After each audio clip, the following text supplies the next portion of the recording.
Hello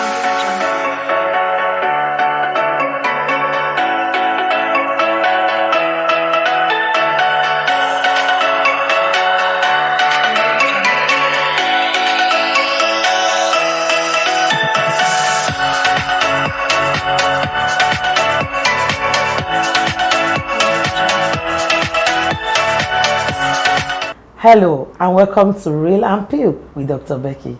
And on today's episode, I'm going to be talking about the myth people have embedded over the years about entrepreneur, which are the general beliefs.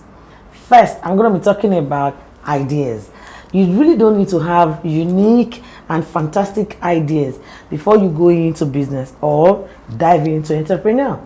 All you need to do is to look into what you can do, what is your passion, how can you bring forth a greater result from what other people are doing. You can reinvent other people's ideas or businesses as long as you don't infringe into their personal lives or infringe into their ideology or their trademarks or their business trademarks or what have you. What you need to do is to think through what they've done. You can actually pick a new business or an existing business and reinvent it. Talking about repackaging every businesses. There are several businesses over the years now that are outdated, or that you can use the word archaic. Okay, you don't really need to throw such businesses away. What do you need to do? You reinvent the business, you repackage the business, you flesh it up and own it and make it yours.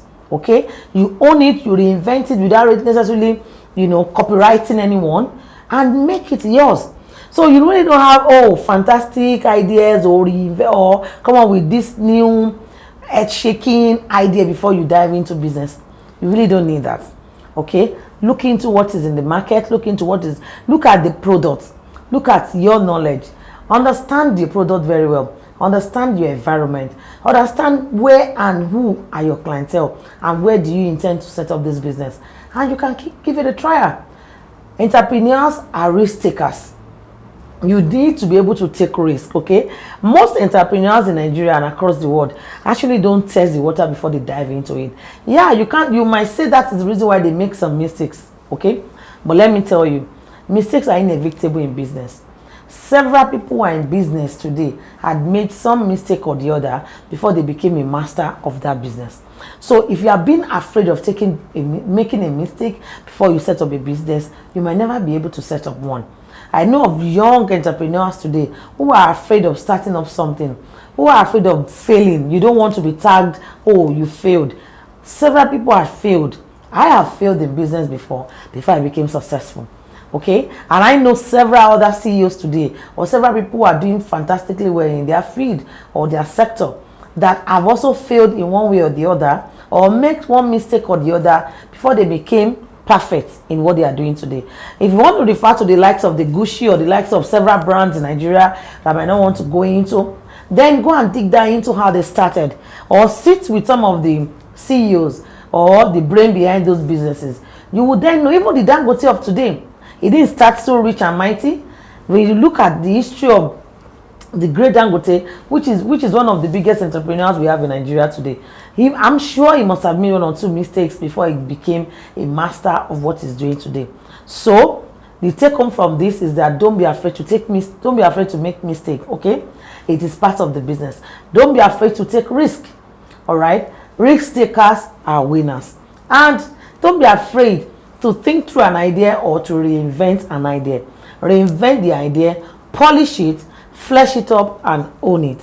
Number two, I'm going to be talking about work-life balance. There's several myths about entrepreneurs that they don't have a personal life. They work 365 days every day, 24 hours every time. But the truth is that, yeah, some entrepreneurs do that. But is it the right way? I don't believe so. I believe that a good entrepreneur must be able to set up family life, business life, and a personal life. You must be able to balance your life. You must be able to balance out everything.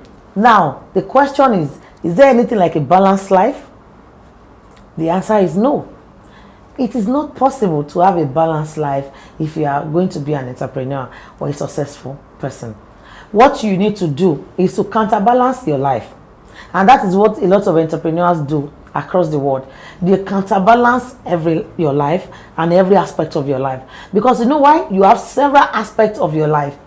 You have the CEO, and at the time where you are in business, you have to give it 100% in business.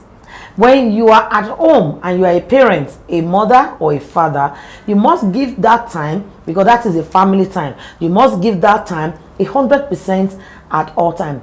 Okay? And then when it's about you, you are going out, you want to go for relaxation, or you are going for vacation or holiday, or you want to just go and relax somewhere, go for spa, or just treat yourself well, that time is your time.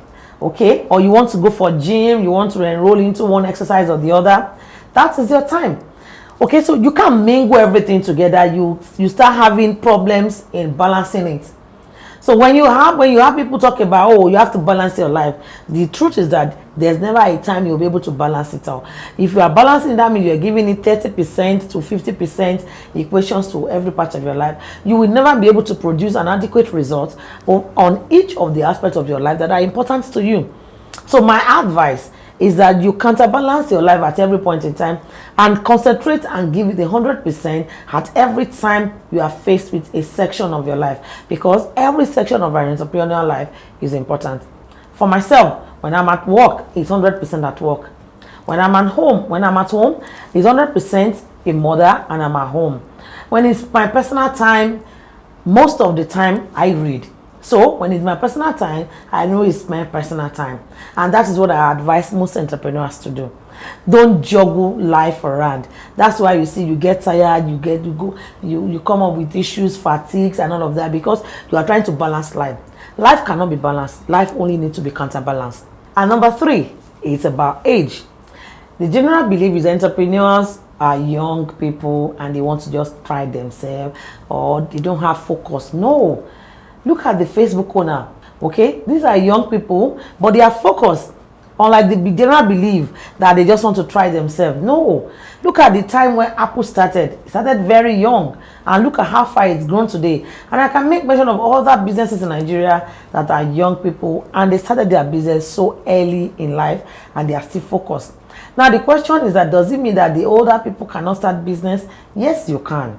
Age is just but a number, and age is not a limitation to an entrepreneur.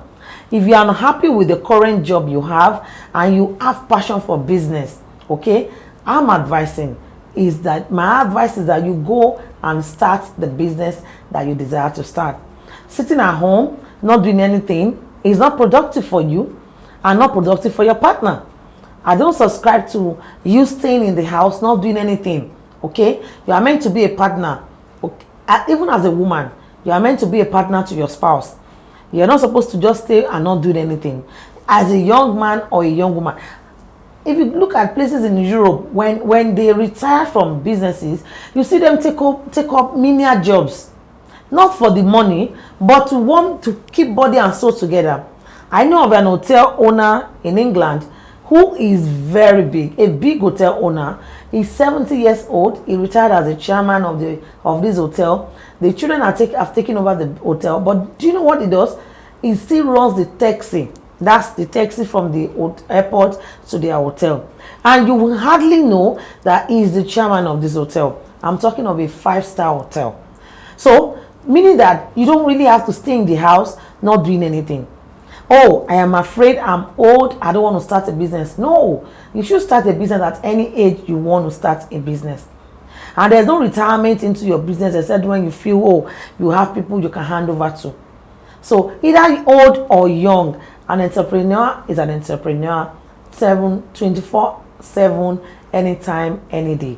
There's no age limit to business. There's no age limit to success. Young men, young women are making it so well these days because they are focused. Same vein applies to even the older people. They are also doing very well because they are also focused. The good thing is that you have to be focused as an entrepreneur. You have to have passion for what you do. You have to be knowledgeable in your field because it's a competitive world. Okay? Being an entrepreneur, you have to know what you are doing.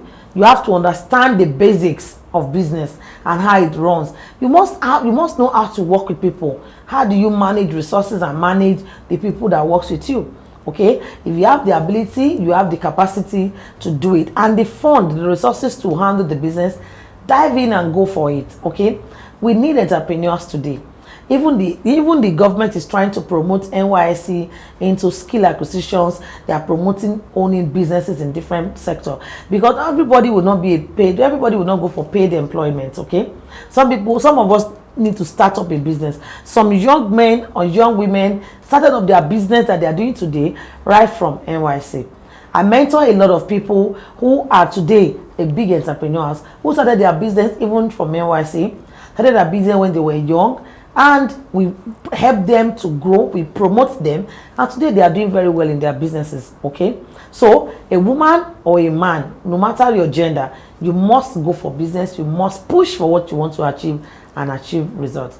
I believe you've learned so much from today's episode of Real and Pure and general beliefs about entrepreneurs. These myths are some of the factors holding back some entrepreneurs and some aspiring entrepreneurs from going into business.